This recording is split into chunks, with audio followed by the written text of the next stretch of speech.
The 6 to 7 Figure Show, episode 66. Let's hit it. Broadcasting from the Valley of the Sun outside Phoenix, Arizona. This is the 6 to 7 Figure Show. Tired of working so hard and having no time? Take your six-figure practice and turn it to a thriving seven-figure enterprise. And now, your host, author, speaker, mentor, and strategist, Frank Bria.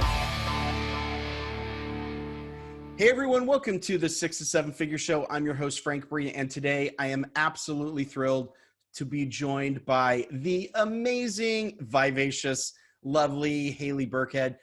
She quit her job and went from $0 to $36,000 a month in 6 months at the age of 24. But if you rewind time, you'll see her story actually wasn't that pretty. The way she puts it, and these are her words, running my business felt like I was on a hamster wheel. Was exhausted, seeing no results from the countless hours I put in. Then I hit a wall.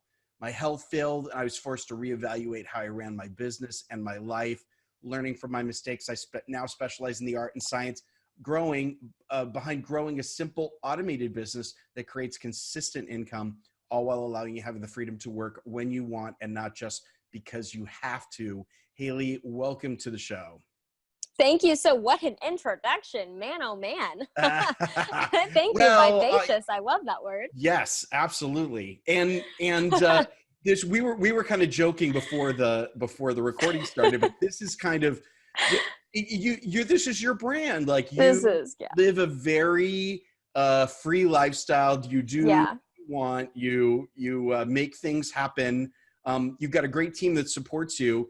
But thank goodness. Your Instagram feed knows you're doing lots of stuff and of fun. You're just hanging out. You're not chained to the desk.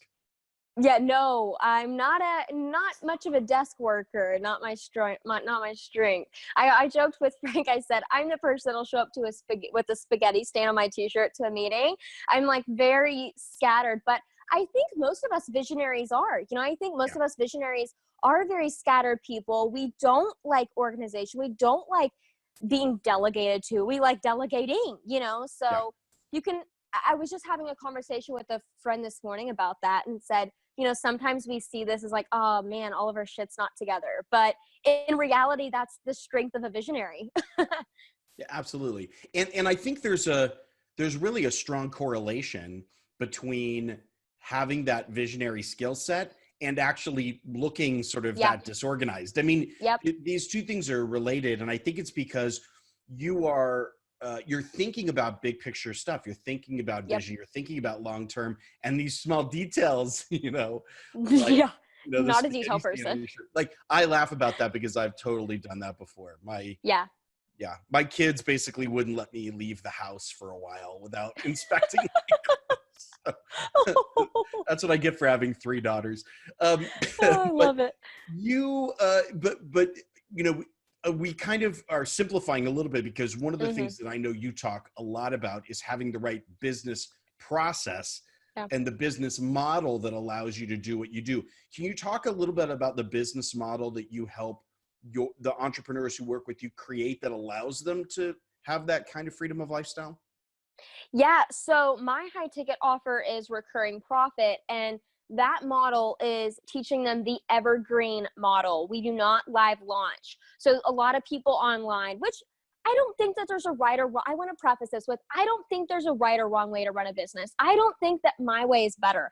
I think my way is better for people like me that don't want to spend all their energy selling on the front end and be too exhausted and having a launch hangover and not being willing to serve, not have that energy to serve on the back end. I would much rather spend my energy serving than selling. I love loving my audience. So if that's where you're at, if that's where your heart's at, then that's the method that I teach. And we call this the recurring profit method. And it really does free up a lot of time when you can have a simple, no pressure live launch where the purpose is not cash flow. You get your recording and you have a very high converting sales machine on the back end, basically on evergreen. And what I always like to tell people too is, I think a lot of us, when we think of automation and sales, we immediately see the Facebook ads that are on our feed right now of the guys with the cars and all the stuff. And they're like, hey, this is my fiance, you know, or like, we've all seen the ads. You know what I'm talking about. So I'm not going to go further. And that's what we think of when we think of selling. Yeah. But it doesn't need to be that way. What it can be is you can actually serve through selling. And so I show people, I call it the Easy Yes webinar formula. So it talks a lot about high-level sales psychology and the 5 persuasion elements that you need to go deeper to where your sales experience is, wow, Laura's not just selling to me, Laura's motivating me, she's empowering me, and she has this transformation that I can buy at the end of it. Yeah, it's really interesting that you mentioned the psychological element of that sales and marketing process, because I do think that's an area where a lot of people, they're not thinking about it, or they don't put enough energy into it. But this idea of really persuading and motivating and empowering, that's a critical element. Why do you think that's so hard for people? Like, we see so many bad examples. I mean, you've just given a few. Why do you think it's so tough for people to like tie into this emotional, motivational piece when they sell? I think there's so much fear, Frank, so much fear. Oh my goodness, it is crazy how many of us entrepreneurs make decisions based out of fear and what I like to call survival mode. So there are 2 modes in business. You are either in survival mode or growth mode. There's no in between.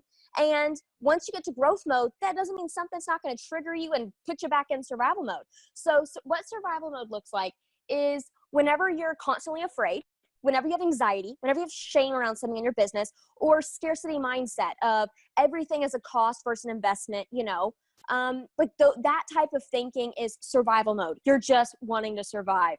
And then there's growth mode. And that's completely different. It's very abundant filled. It's very futuristic thinking. It's, oh, I'm so excited, this is going to be fun type of thinking, instead of, oh, I don't know how to do that. If you start a sentence with, I'm afraid of, or I don't know how to, that's survival mode thinking right there. Yeah. So that's the big difference that I see is whenever we are basing our decisions or basing our behaviors on survival mode, we make decisions that are not the best for the growth of our business.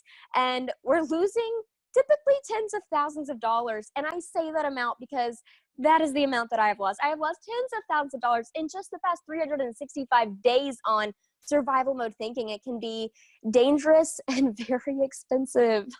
Yeah, that is absolutely true. It is, it's you act differently, I think, as a CEO when you're in those 2 different modes, for sure. I want to pivot a little bit and talk about your program and how it functions.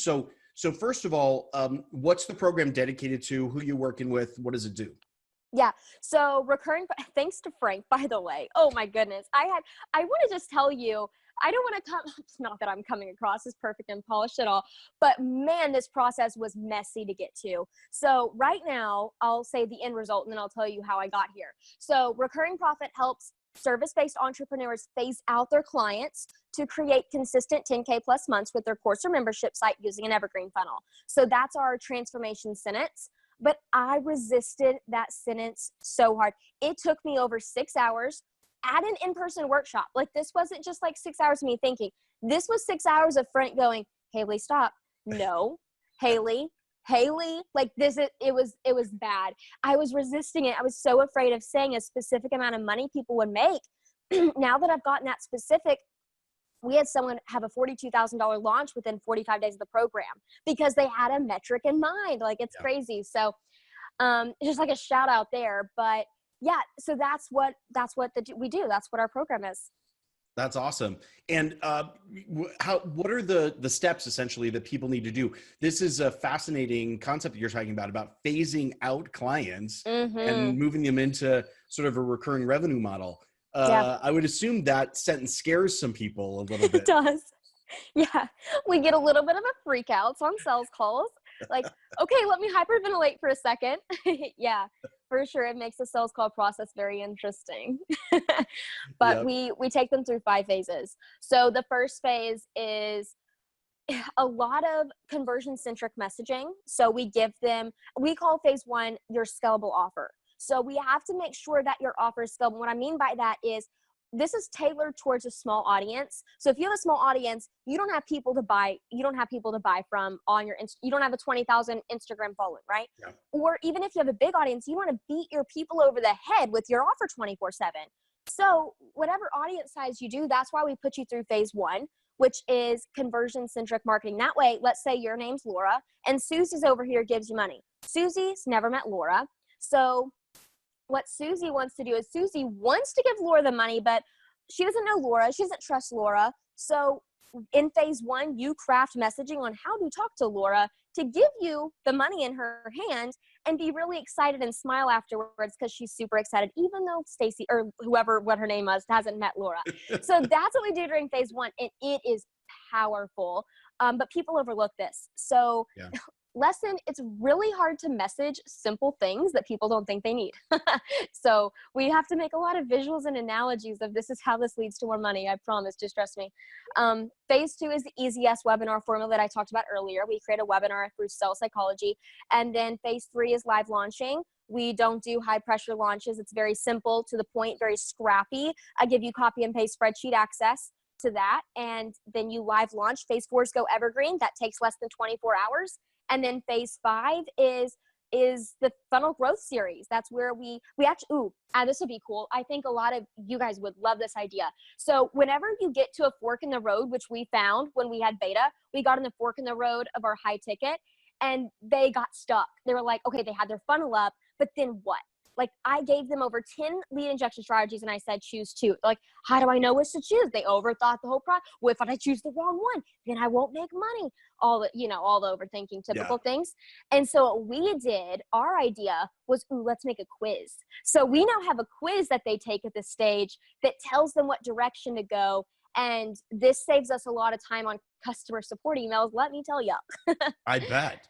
Yeah. That's brilliant. So, yeah, I think a lot of people in their programs end up with, okay, there's a lot of different ways you could do this. Yeah. And frankly, at the end of the day, you kind of have to pick one and stick with it. But there are going to be certain things where, certain people have certain audience assets that are available to them. It would be better. So that's a great tip. That's amazing best practice right there.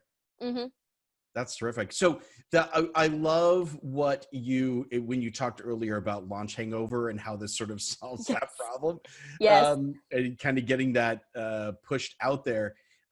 What are some of the big barriers people have to get over as they're going through your program? What are some of the big challenges, roadblocks? Well, challenge number 1 out of 100, goodness, is there's so many. How can I attract a cold audience if I can't even attract a warm audience? Ooh, That's a big one. Yeah. And the answer is you. Like, all the answers. And this is what's tricky, is how to give people very blunt, direct feedback and show them how much you love them and want their success. And man, it is a fine line. And it's like, you're on a balancing act, but people need, and also I guess it depends on who you're attracting. My people want blunt and direct because I am blunt and direct. They listen to my podcast. So they want the blunt and direct, but I say, listen, it's because of you, your way you're talking to your people. No one's going to want to buy from you. Yeah. And then I go and evaluate. I'm like, okay, let's go to your Instagram. And then I point out specific things on the sales call. I'll say, why would anyone want to buy from you right now? Yeah. This isn't going to convert. And what if we did this? And I give them like one simple tip, like what shifted their entire mindset around why, now that they realize that they're the problem, I'm the solution. Yeah. And that's a big thing. That's a big switch. Yeah. And we're going to call you Tough Love, Haley, now. Yeah. but I know. It's interesting though, because you're modeling essentially the exact infrastructure for conversion language that you're teaching. Is that it's so true. Are giving someone a reason to buy from you because you've given them something mind shifting. It's not these small little tweaks. It's not the sort of playing around the edges. It's something fundamental and to their success. That's great stuff.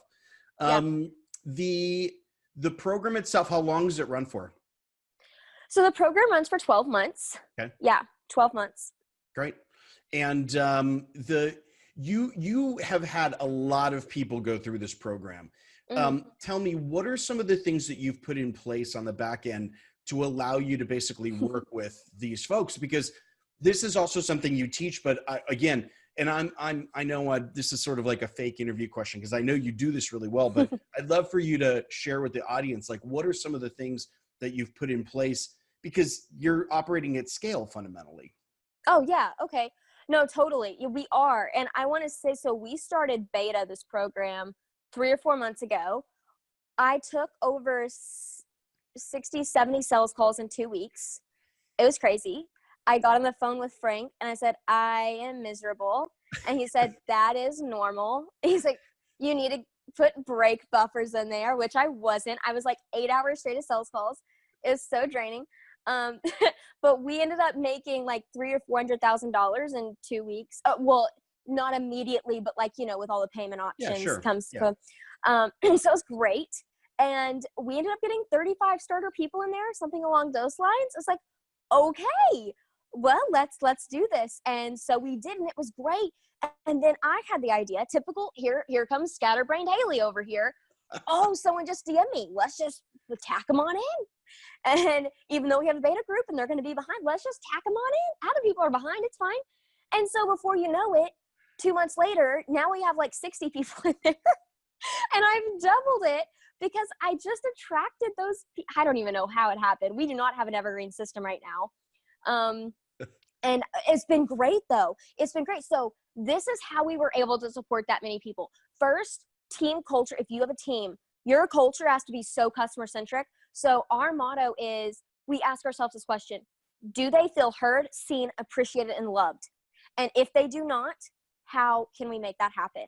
So if people get upset because they tagged me and I did not respond in 24 hours, okay, that's a little bit dramatic, but that's fine. So you have to go back a little bit.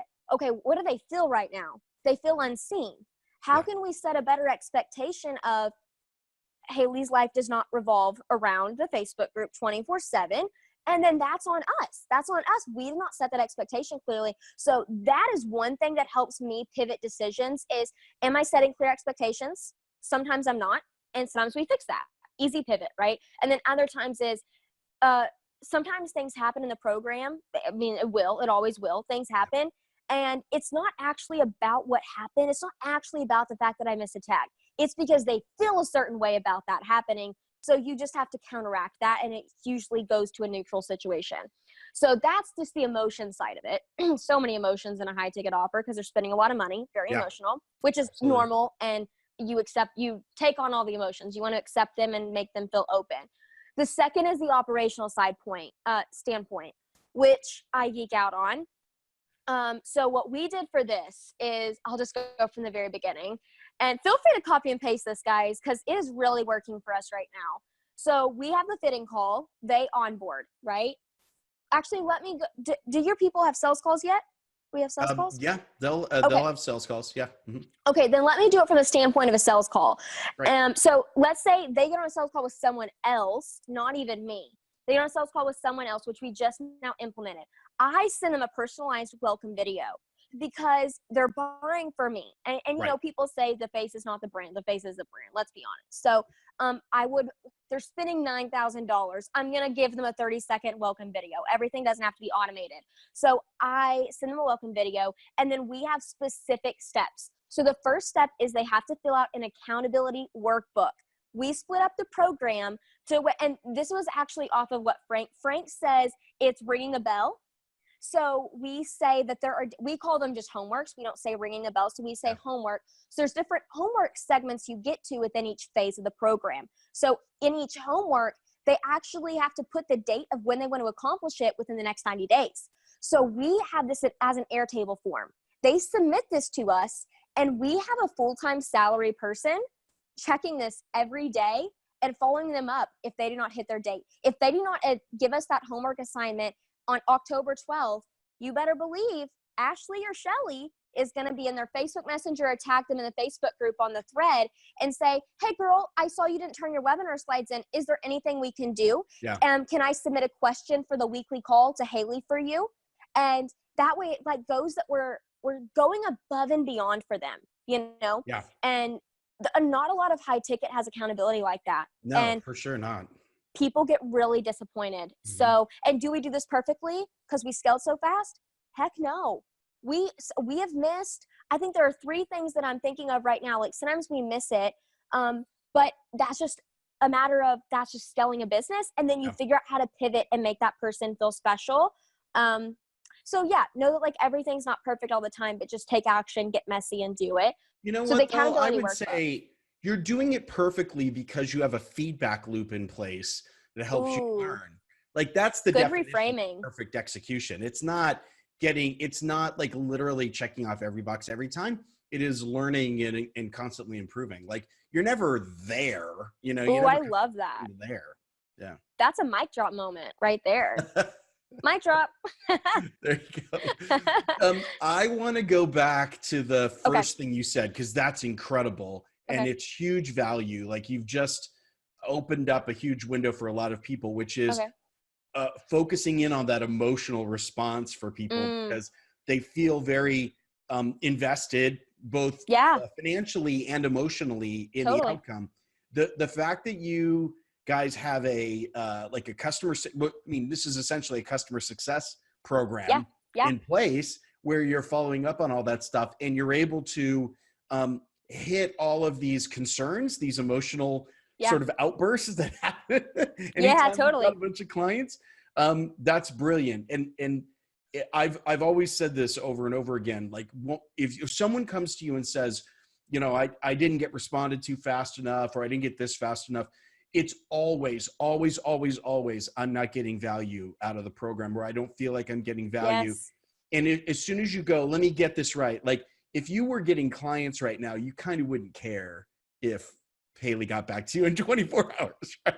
Then it's like, yeah, actually that's the root cause of everything. Yeah. So you solve the problem by having that accountability infrastructure in place, which is great. And also there are going to be people that are going to come to you, which goodness, pain in the bootay people that are be like, I didn't even get the result. I didn't get the value that I was wanting. They're going to email you like Frank was saying, and you can go back to this spreadsheet, this accountability spreadsheet that they fill out, and you can say, looks like you haven't turned homework in 30 days. I tagged you on Facebook 3 times in the past 7 days. Haven't had a response. You haven't attended the past 2 calls from Haley or submitted anything. I just wanted to state this to know that, just so you know, and we don't state that as to make you feel bad. So I want to make sure to like preface it with that. So the way we surround that information is, I want to tell you this because I want you to know that we're watching you and we care about you, and that we cannot help you if you don't want us to help you. And so if you have a specific question right now, let me know so I can submit it to the Wednesday call. Boom. That is amazing. And I love, because you've said it a couple of times, so I want to call it out, the fact that your staff is pre-submitting the question for your client. Exactly. The call. That's really awesome stuff. And that's the thing. So how many of us, when we've launched programs, have said, you've got to do the work. You've got to do the work. If you do the work, right, if you're not tracking that, how can you possibly loop back on that with the client later to say, oh, well, you didn't really do the work. You've got it all in a spreadsheet. And, you know, I want to add to that because I told my team that you said that is because whenever you told me about that at that workshop, I was like, oh, that's mind blowing. And then I heard this thing this weekend that I actually did a video about. So we have a phase 0 in my program that sets them up mentally, and we can refer back to it. So like the Dunning-Kruger effect, that's a big one that we go through because everyone wants that Kruger hit. And I always say, are you getting high off the Kruger effect right now? Gotta settle down from that high. I think you're trying to get high. We always like joke around about it on calls. If they come up with a random idea, they're like, I need to redo my website. I'm like, stop getting high. So we have fun things that we do. But another thing that I added, going back to that, is it is not my job to motivate you. It is my job to inspire you. I cannot motivate you in my program. You are responsible for that energy to being in the room. You are responsible for being motivated to go through the content. It is my job to provide you with an awesome textbook, and it is my job to inspire you to think higher and deeper and coach you when you need it. And that having the terms motivate and inspire helps them realize, oh, Haley's not supposed to change my diaper, you know, because it can get to that point sometimes. That's amazing. I love that metaphor. That's terrific. Haley, we're out of time, unfortunately. I love to talk to you. You're so much fun to talk to. You're Thank you. so exciting. No, I mean, I want to just sum this up for those who are listening, because we've gone through a lot of different content here, but clearly you can see Haley knows what she's doing, and she's got her team doing it. And I think, like, if I have to sum it up for you, Haley, I think the reason is because you model what you teach. You model it, like, in your behavior and what you do, like, you model what you teach. I think it's good stuff. One last question before we go. If people who have been listening to this are thinking, I need to get in touch with Haley and her team and figure out how all this stuff works, what's a great way for them to start that process off? Yes. So 2 things. First, I'm on Instagram at Haley Burkhead. I respond to every single DM. Seriously. Even if I get 500, I am responding to them. So come over there and DM me and let me know that you listen to this episode. If I can help you out in any way, I am totally here. Second, if you want to go to recurringprofit.com to find out more about that specific program, just go over there. And if you have any questions or kind of want to see what our application form looks like to see what the questions are, like, anything that, and like pick our funnel apart, totally feel free to go over there. Great. And that link is below the video. It's on the show notes page. If you're listening, if you're out and about, come on back to the show notes page and click on through directly to connect with Haley and your team. It'll be worth it. Trust me, they know what they're doing. There are people who really have this process figured out. And I really feel like Haley and her team do. Thank you. Thanks so much for being with us, Haley. It's always fun to talk to you. Yes, thank you so much. It's great to meet everyone. Yeah, absolutely. And thank you for being with us on this episode of the 6 to 7 Figure Show. I've been your host, Frank Bria. And again, so much that we've talked about in terms of customer success. If you get that emotionality, if you get that customer success, if you're starting to track, that's a huge, huge addition to getting your program to function better, as we like to say, than one-on-one coaching by itself. Thanks so much for being with us, and we'll see you on the next episode. Bye-bye.